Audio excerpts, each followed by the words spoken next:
আজকের বিশেষ ও গুরুত্বপূর্ণ খবরের মধ্যে স্বাগতম।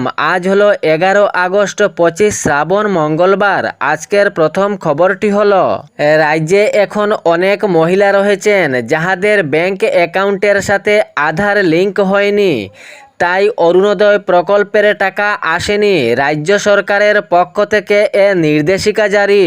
এখনো পর্যন্ত হাজার হাজার মহিলাদের ব্যাংক অ্যাকাউন্টের সাথে আধার লিঙ্ক নেই, তাই এই মহিলারা অরুণোদয় প্রকল্পের টাকা পাননি। যাহারা অরুণোদয় প্রকল্পের যোগ্য অর্থাৎ অরুণোদয় প্রকল্পের আওতায় রয়েছেন, এরকম প্রায় রাজ্যে 20,000 মহিলার ব্যাংক অ্যাকাউন্টের সাথে আধার লিঙ্ক নেই, তাই এই মহিলাদের অরুণোদয় প্রকল্পের টাকা তাহাদের ব্যাংক অ্যাকাউন্টে আসেনি। যদি লিঙ্ক না করান তাহলে ভবিষ্যতেও ব্যাংক অ্যাকাউন্টে অরুণোদয় প্রকল্পের টাকা না আসারও সম্ভাবনা রয়েছে। তাই অরুণোদয় প্রকল্পের যোগ্য মহিলারা ব্যাংক অ্যাকাউন্টের সাথে আধার লিঙ্ক করা বাধ্যতামূলক। যাহারা অরুণোদয় প্রকল্পের আওতায় রয়েছেন কিন্তু তাহাদের নিজ ব্যাংক অ্যাকাউন্টে অরুণোদয় প্রকল্পের টাকা আসেনি, তাহারা অতি সত্ত্বর ব্যাংক অ্যাকাউন্টের সাথে আধার লিঙ্ক করান। যদি ব্যাংক অ্যাকাউন্টের সাথে আধার লিঙ্ক না থাকে তাহলে আপনার অরুণোদয় প্রকল্পের আওতায় যে টাকা আসে ব্যাংক অ্যাকাউন্টে আসবে না। জানা গিয়েছে রাজ্যে প্রায় 20,000 মহিলারা যাহারা অরুণোদয় প্রকল্পের আওতায় রয়েছেন তাহাদের ব্যাংক অ্যাকাউন্টের সাথে আধার লিঙ্ক নেই, তাই অরুণোদয় প্রকল্পের টাকা তাহাদের ব্যাংক অ্যাকাউন্টে আসেনি। খুব শীঘ্রই এ কাজ করান, ব্যাংক অ্যাকাউন্টের সাথে আধার লিঙ্ক করান। এর পরবর্তী খবরটি হলো সেলফ এনুমেরেশন বা স্বগণনা। জনগণনার প্রথম পর্যায়ে কাজ শুরু হয়েছে স্বগণনা। যদি আপনি স্বগণনা করেননি তবে শীঘ্রই করে নিন স্বগণনা। আগামী 16 আগস্ট পর্যন্ত চলবে স্বগণনা বা সেলফ এনুমেরেশন। খুব সহজেই ঘরে বসেই করতে পারবেন সেলফ এনুমেরেশন বা স্বগণনার কাজ। আপনার হাতে যে মোবাইল রয়েছে এই মোবাইল দিয়ে করতে পারবেন স্বগণনার কাজ খুব সহজেই ঘরে বসেই। স্বগণনা করতে হলে আপনাকে ac.census.gov.in ওয়েবসাইট ভিজিট করতে হবে। সেখানে গিয়ে নিজের আবাস গৃহের সব সঠিক তথ্য দিতে হবে, তাহার পর সাবমিট করতে হবে। সেলফ এনুমেরেশন আইডি পাবেন আপনি। এটি আপনি প্রিন্ট আউট বা স্ক্রিনশট মেরে রাখতে পারেন। স্বগণনার কর্মীরা যখন বাড়িতে আসবেন তখন এই আইডি দেখালে কাজ হয়ে যাবে আপনার। যদি এখনো পর্যন্ত আপনি স্বগণনা তথা সেলফ এনুমেরেশনের আইডি পাননি তাহলে অনলাইনে আপনার মোবাইলের দ্বারা অতি সহজেই ঘরে বসে করতে পারবেন। তবে এই আইডি প্রিন্ট আউট বা স্ক্রিনশট মেরে রাখবেন। স্বগণনার কর্মীরা যখন আপনার বাড়িতে আসবেন তখন এই আইডি দেখালে আপনার কাজ হয়ে যাবে। এর পরবর্তী খবরটি হলো উজান অসমে বন্যায় ক্ষতিগ্রস্তদের আর্থিক সহায়তার জন্য আধার কার্ড যাচাই বাধ্যতামূলক করল রাজ্য সরকার। বন্যায় ঘরবাড়ি সহ অনেক সামগ্রীর ক্ষয়ক্ষতি হয়েছে, তাহাদের রাজ্য সরকারের পক্ষ থেকে যে আর্থিক সহায়তা করার কথা ছিল এই সাহায্যের হাত বাড়াতেই অনেক জনের ব্যাংক অ্যাকাউন্টে ভুল তথ্য বেরিয়ে আসছে। একাধিক ব্যাংক অ্যাকাউন্ট ও ব্যাংক অ্যাকাউন্টে ভুল তথ্য রয়েছে। তাই বন্যার ক্ষতিগ্রস্ত পরিবারগুলোকে সঠিকভাবে সক্রিয় ও তাহাদের ব্যাংক অ্যাকাউন্টে সোজাসুজি রাজ্য সরকারের দেওয়া ত্রাণ আর্থিক ঢুকে, তাই এ পদ্ধতি করেছে রাজ্য সরকার।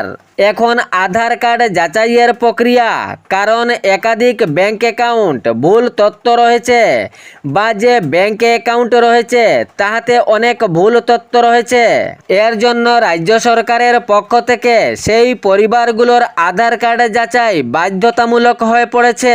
বন্যা ত্রাণে যেন অপব্যবহার না হয় এ নিয়ে মন্ত্রী কেশব মহন্তের এ সিদ্ধান্ত।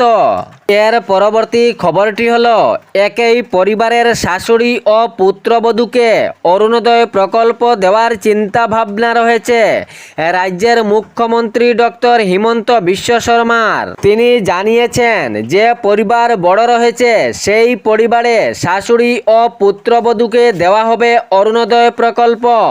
অর্থাৎ সেই পরিবারের 2 জনকে দেওয়া হবে অরুণোদয় প্রকল্পের সুবিধা।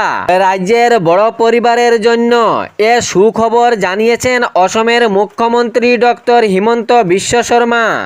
একই পরিবারের শাশুড়ি ও পুত্রবধূকে অরুণোদয় প্রকল্প দেওয়ার চিন্তা ভাবনা মুখ্যমন্ত্রীর। এবং অরুণোদয় প্রকল্প থেকে যাহারা বঞ্চিত, অর্থাৎ যাহারা যোগ্য রয়েছেন কিন্তু অরুণোদয় প্রকল্পের টাকা পাননি বা অরুণোদয় প্রকল্পের আওতা থেকে বঞ্চিত, এই যোগ্য মহিলাদেরকে অরুণোদয় প্রকল্পের আওতায় আনার জন্য অসমের মুখ্যমন্ত্রী ডক্টর হিমন্ত বিশ্ব শর্মা আরও চিন্তা চালিয়েছেন।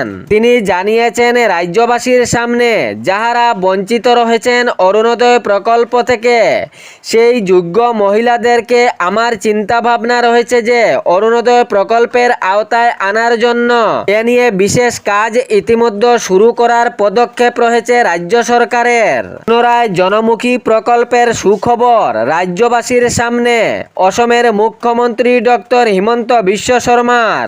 এর পরবর্তী খবরটি হলো, এক জাপানি যুবক থেকে কুকুরের রূপ। সোশ্যাল মিডিয়ায় এ বার্তা রকেটের মতো ছড়িয়ে পড়েছে। তা নিয়ে অনেক জনের মতামত রয়েছে। সামাজিক মাধ্যমে ছড়িয়ে পড়েছে 220 কোটি টাকা খরচ করে এক যুবক থেকে কুকুরের রূপ। তবে এ ঘটনাটি কতটুকু সত্য, এ নিয়ে সক্রিয় তথ্য বেরিয়ে এসেছে।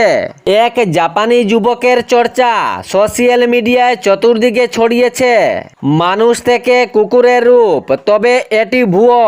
আসল তথ্য হলো, এই জাপানি যুবকের স্বপ্ন ছিল সে কুকুরের পোশাক গঠন করে কুকুরের মতো সেজে থাকবে। তাহার যখন ইচ্ছা তখন সে এই পোশাক পরিধান করতে পারবে। যেমন থিয়েটার অর্থাৎ সিনেমাতে অভিনয় করার জন্য এ পোশাক পরিধান করা হয়, হুবহু এ ধরনের পোশাক এই যুবক তৈরি করেছিল।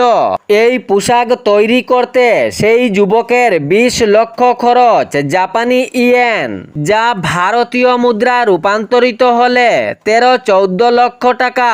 আসলে এ তত্ত্বটি ভুয়ো। যুবক থেকেই সোজাসুজি কুকুরের রূপ নয়, মধ্যে রয়েছে পোশাকের খেলানেলা। তবে 220 কোটি টাকা খরচ, এটি ভুয়ো তত্ত্ব। মধ্যে রয়েছে পোশাকের খেলানেলা। এ ছিল আজকের বিশেষ ও গুরুত্বপূর্ণ খবর। এরকম নিত্য নতুন খবর পাওয়ার জন্য চ্যানেলটি সাবস্ক্রাইব করে রাখবেন। ভিডিওটি লাইক করে শেয়ার করতে ভুলবেন না, যাতে সঠিক সংবাদগুলো অন্যজনের কাছে পৌঁছায়। ধন্যবাদ।